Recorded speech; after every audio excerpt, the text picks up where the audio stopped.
Some people work very hard to appear put together. They present a version of themselves that looks confident, capable, and unshaken. And from the outside, it can seem impressive, almost effortless. But often that image isn't coming from confidence at all. It's coming from insecurity. Underneath the polished exterior is a quiet fear of being seen as flawed, a belief that mistakes are unacceptable, a pressure to always have it together. For many, perfection becomes a form of protection.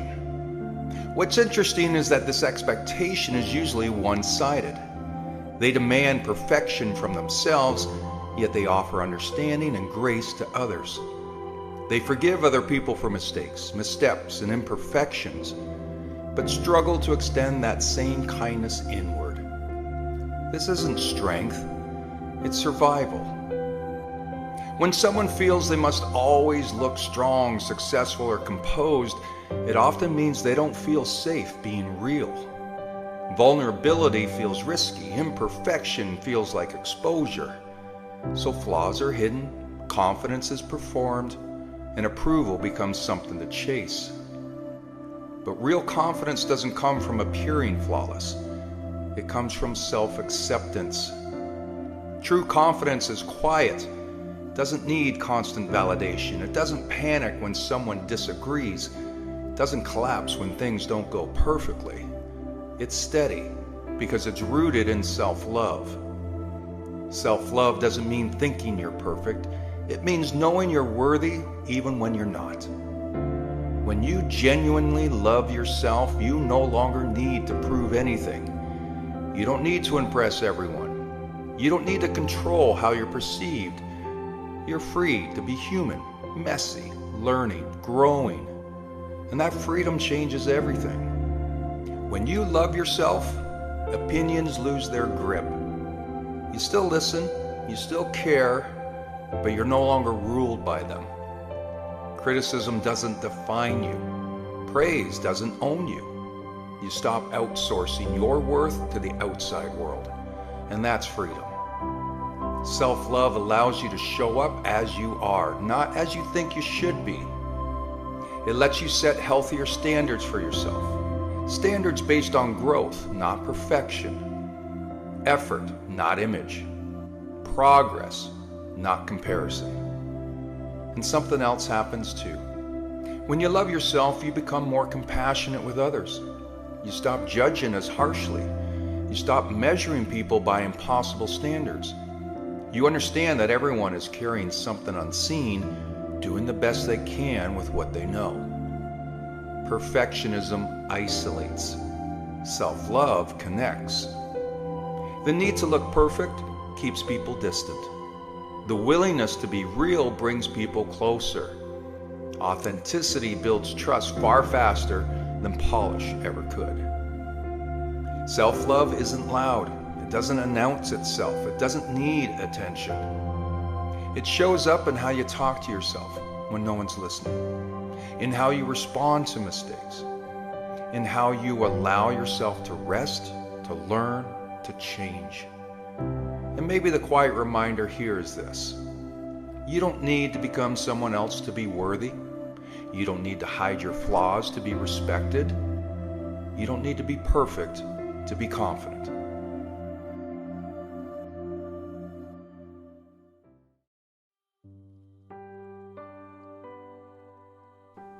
Starting over is not something most people plan for.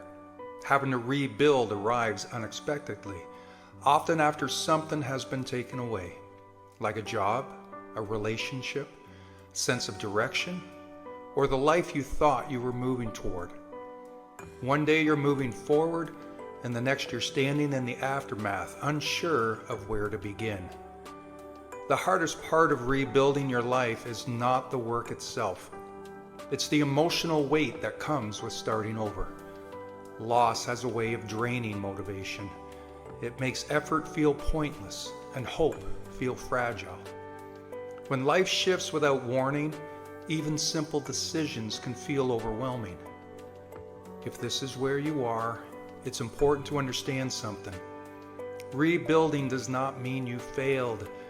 It means something ended. And endings, even painful ones, create space for what comes next. Rebuilding asks you to slow down before it asks you to move forward. There is no shortcut around grief, disappointment, or frustration. Those feelings deserve to be acknowledged, not rushed past. Strength is not pretending you're unaffected. Strength is allowing yourself to feel without letting those feelings decide your future. Once the initial shock fades, rebuilding becomes about choice. Not big dramatic choices, but small ones. Like the decision to get up, to take care of what's in front of you, to do one thing that supports the version of yourself you're trying to become. Momentum doesn't return all at once, it rebuilds quietly. It's easy to look backward during these moments, to replay what went wrong, to imagine how things could have been different. Reflection has its place, but living there will keep you stuck. Rebuilding doesn't require you to forget the past, it requires you to stop letting it define what's next. You are not starting from nothing. Even when it feels that way, you are starting from experience, from lessons learned, from resilience you didn't know you had until it was tested. Nothing you've been through is wasted. It becomes part of the foundation you build on. Rebuilding also demands patience. Progress will not look impressive at first. Some days will feel slow. Others are going to feel uncertain. That doesn't mean you're doing it wrong. It means you're doing it honestly. The goal isn't to rush back to where you were. It's to move forward with greater clarity than before. There will be moments when motivation disappears again. That's normal. Rebuilding is not fueled by constant inspiration. It's sustained by commitment to small, repeatable actions. Each step, no matter how modest, reinforces your ability to continue. And as you rebuild, you may also discover that what you're creating is now different from what you lost. You are allowed to evolve. You're allowed to want something new. Rebuilding isn't about recreating the past. It's about designing a future that fits who you are now. What matters most is not how quickly you rebuild, but that you do it with intention, with honesty, and with self-respect. The choices ahead don't need to be perfect, they need to be yours. A rebuild is a new story you get to tell. It's the chapter where strength becomes quiet, patience becomes powerful, and hope returns in unexpected ways. And when you look back one day, you won't just see what you lost. You'll see what you built and who you became in the process.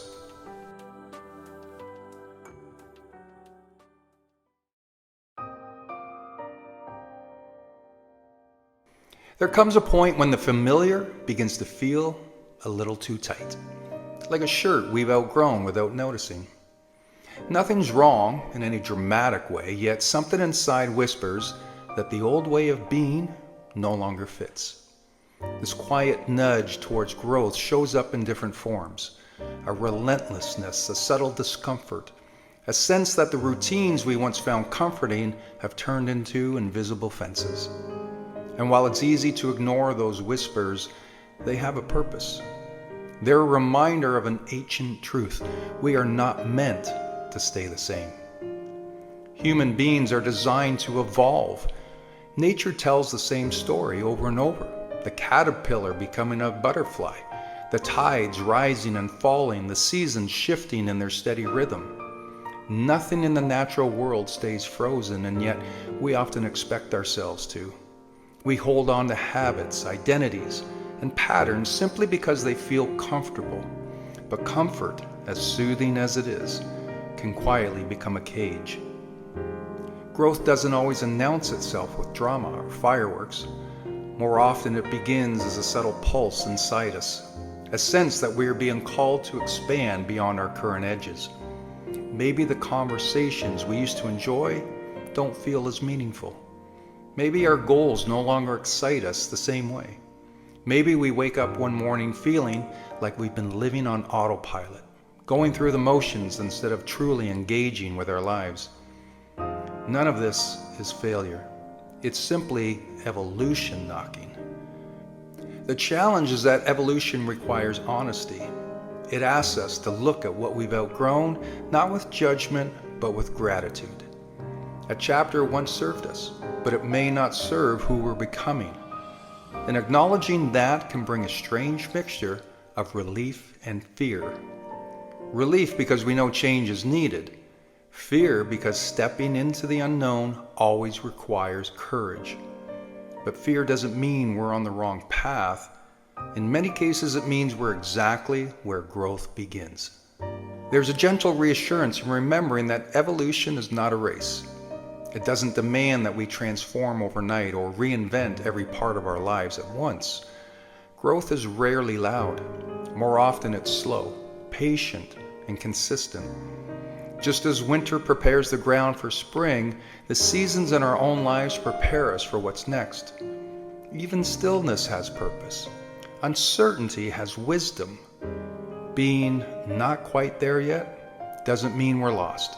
It means we're in the process. And there will be times when we resist change, not because we don't want to grow, but because we're afraid of leaving behind the identity we've known for so long.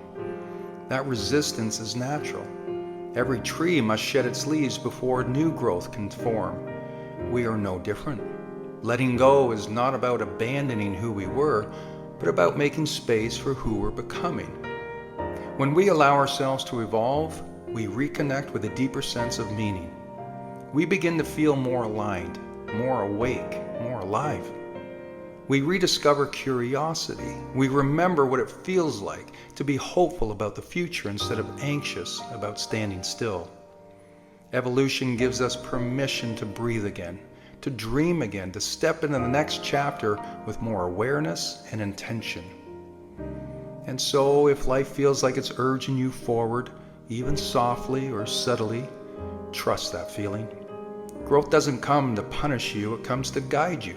It comes to remind you that you are capable of more than the version of yourself you used to settle for. In the end, evolving is simply returning to your true nature. It's remembering that you were never meant to stay unchanged. And when you lean into that truth, even gently, you may find that the next version of you has been waiting patiently on the other side of your hesitation, ready to take your hand and lead you forward.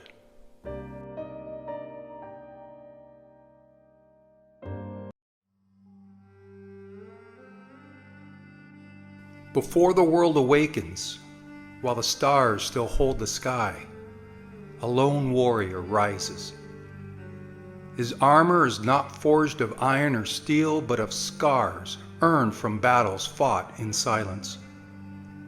His sword gleams not from fire, but from the countless times he's lifted it when his hand shook with doubt. Each day he stands at the edge of a battlefield unseen by others. A battlefield carved from the shadows of his own mind. And waiting for him there is the enemy within. The enemy has no face, no form. It is a whisper, a shadow, a weight pressing heavy on his chest. The enemy knows him better than anyone else ever could. It knows where he falters, where he hesitates, and where he feels weak. The enemy does not roar, it whispers. Stay down, rest a little longer. You'll never win. But the warrior knows the whispers well. He has heard them in the quiet hours of dawn, when the world is still and doubt grows loud. And so, with steady hands, he lifts his sword. The clash begins. It is not the clang of metal on metal that fills the air, but rather the pounding of his own heart. Every swing is a choice. Every step forward is defiance. The enemy lunges with fear, and the warrior blocks with courage. The enemy strikes with despair, and he counters with hope. Some days the warrior drives the enemy back, standing tall as the sun rises. Other days, the battle cuts deep, and the warrior falls to his knees, his sword heavy in his grasp. But even in those moments when defeat seems certain, he remembers the enemy within cannot truly win unless he surrenders. So the warrior rises, always he rises. Day after day, the battle repeats, a cycle as endless as the turning of the earth. To the outside world, the warrior looks calm, composed, unshaken. They see his victories, but never the blood he sheds in silence. They do not hear the whispers he fights against. Yet within, he knows the truth. The greatest war is not fought with nations or crowns, but with doubts and fears that live in the human heart. And still, the warrior fights. The enemy grows clever, shifting forms. Sometimes it's fear, sometimes it's anger, sometimes it's the heavy pull of despair. It waits for moments of weakness, for nights when exhaustion sets in, for mornings when hope feels thin, and always it whispers. But the warrior's resolve is forged in fire, for every scar is proof that he has stood in battle before and endured. Every sunrise is a reminder that he did not break. Every breath is defiance. Though the war is endless, the warrior understands something profound. The fight itself is victory. Each day he shows up. Each day he raises his sword. And each day he chooses to face the enemy rather than hide. He wins. The sun climbs, the shadows retreat, and the battlefield grows quiet once more. The enemy withdraws but never truly leaves. The warrior knows it will return tomorrow. And when it does, he will be there, armor scarred, sword steady, heart unbroken. He's the warrior that battles the enemy within.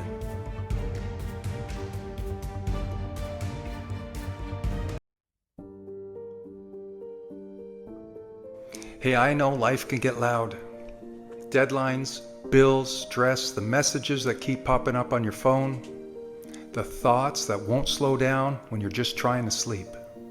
It's easy to feel like you're caught up in a storm, waves crashing around you. The wind is howling and everything around you is spinning out of control.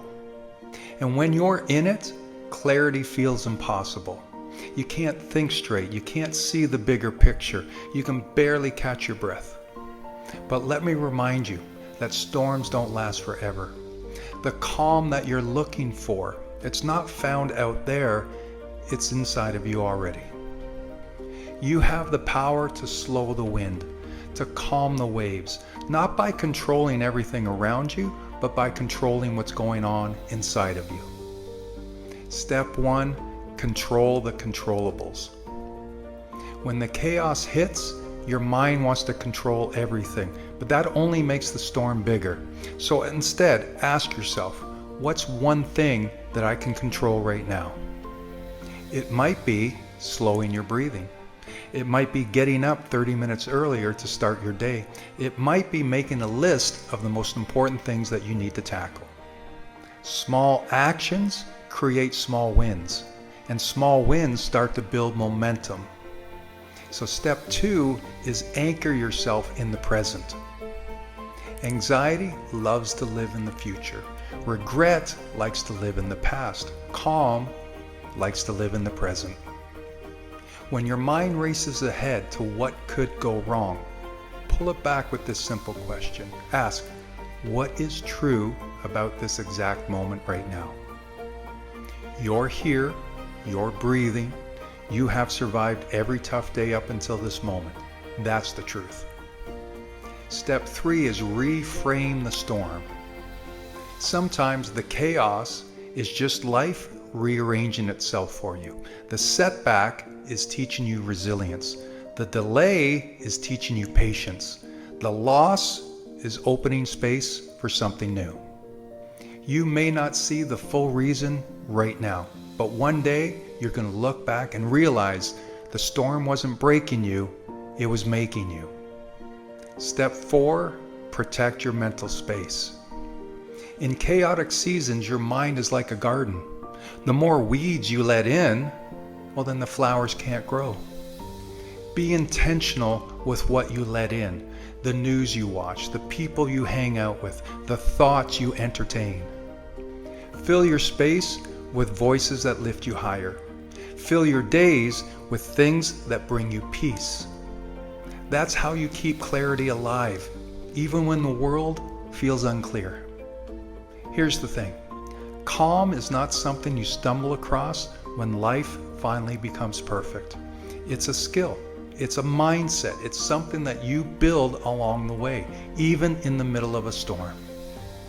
Because you are not the wind. You are not the waves, but you are the captain. And no matter how wild the storm gets, you have the ability to steer towards clarity. So take a deep breath. Decide what matters most. Let go of what you can't control and keep moving forward. The storm will pass, and when it does, you'll be stronger, you'll be clearer, and more grounded than you were before.